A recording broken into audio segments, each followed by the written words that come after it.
Hi guys, it's Lexus. Welcome back to my channel, and summer is not over yet. I have 3 different s'mores recipes to help cure the end of summer blues. So let's get started. So let's start with recipe number 1. This one's going to be a twist on a classic.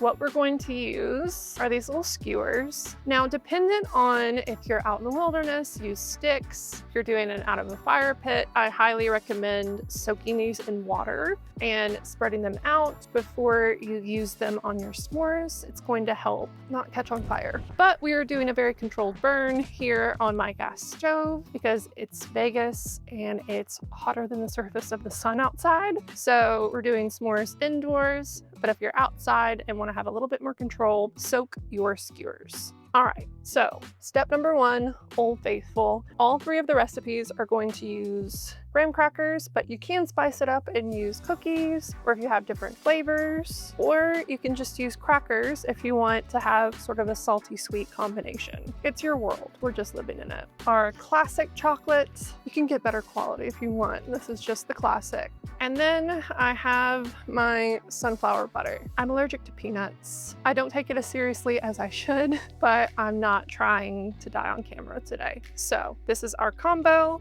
And then you need your marshmallows. These are vanilla dandies. I prefer them. They have no gelatin. I don't consume gelatin. You can also just use good old jet puffed if you would like. I had someone try these and tell me that they were awful. I wouldn't know though, so it's fine with me. Let's get started. First, assemble where you're going to be putting your hot marshmallow at the end. That way, whenever the hot marshmallow hits it, it immediately starts melting and there's no lapse in between, so we get to take advantage of the heat. Graham cracker, clean break.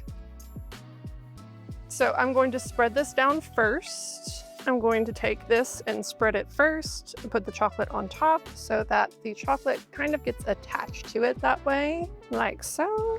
Chocolate. All right, chocolate on. I'm gonna have a little overhang, extra chocolatey, because why not? Now let's set it on fire. Skewer and stab. Let's go for 2. Like so. And then this gets a little dangerous, but it's all the more fun that way. I've been making s'mores at night as like a little sweet treat. So you can always find me at the stove lighting it on fire. This is very dangerous though. So be careful. Makes it all the more fun that way. Let me get the bottom one a little bit more. And then we have extra toasty and mildly toasty. Put those on. The trick is to slip it off without breaking the graham cracker. And then there we are, voila. This is gonna be very, very messy though. I'm gonna do the taste test at the end. I think that that's better because if not, I'm gonna get wrecked. My face is just gonna be covered. All right, s'more number 1. All right, s'more number 2. This one, same process, graham cracker. I'm going to add a little bit of extra marshmallow with marshmallow fluff. This for me is yet again a gelatin-free version, and the normal marshmallow puff is also gelatin-free. So if you found that, you'd be good to go as well, like so. White chocolate, we're changing it up. Break. Butterscotch syrup, because we are making a butterbeer flavored s'more. Same process as before, 2 marshmallows, and let's set them on fire. I'm a really big fan of all things themed, so adding a little butterbeer flair to the s'more, it's just something I haven't seen before, so we're being innovative. Perfect. The heat off, marshmallows on. Fingers crossed we don't break on the way out. Pull out game. I did good. And here we have a butterbeer s'more.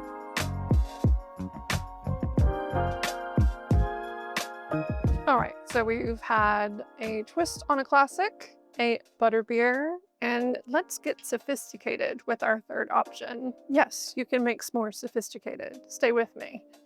Graham cracker, down. Now the flavors are raspberry and dark chocolate. Very adult palette. Raspberry preserves. You can use anything that you like, and it will probably go pretty complimentary with your chocolate. Sweet, tart with the bitter of the dark chocolate. Perfect.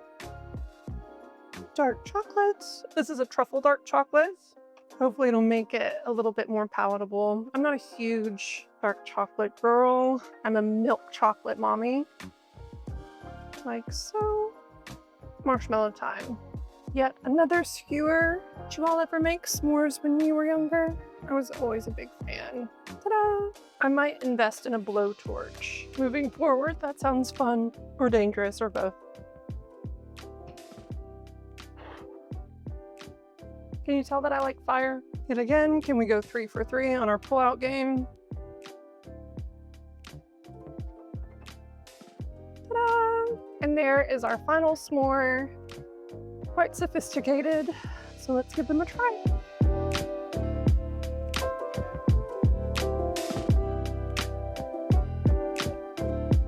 All right, taste test time. So let's start with the first one. Our spin on a classic. Sunflower butter, milk chocolate, slightly burnt marshmallow. Not marshmallow, fake marshmallow. Let's give it a try. This is gonna be messy.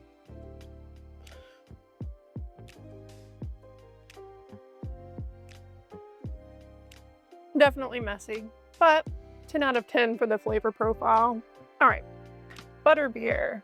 This is one that I fever dreamed up, so let's see if it's any good. Let's give it an extra smash. Doesn't that remind you of Anakin from Star Wars?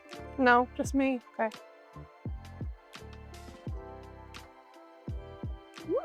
Another 10 out of 10.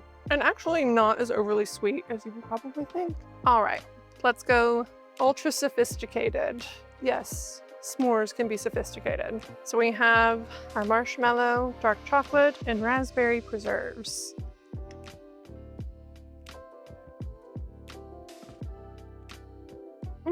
That definitely works together. 9 out of 10 since I'm not a dark chocolate girly, but I would make again. All right, so those are your 3 new s'mores recipes to add to your repertoire. Please let me know if you like them. Make sure to like, subscribe, and I will see you on the next one. Bye.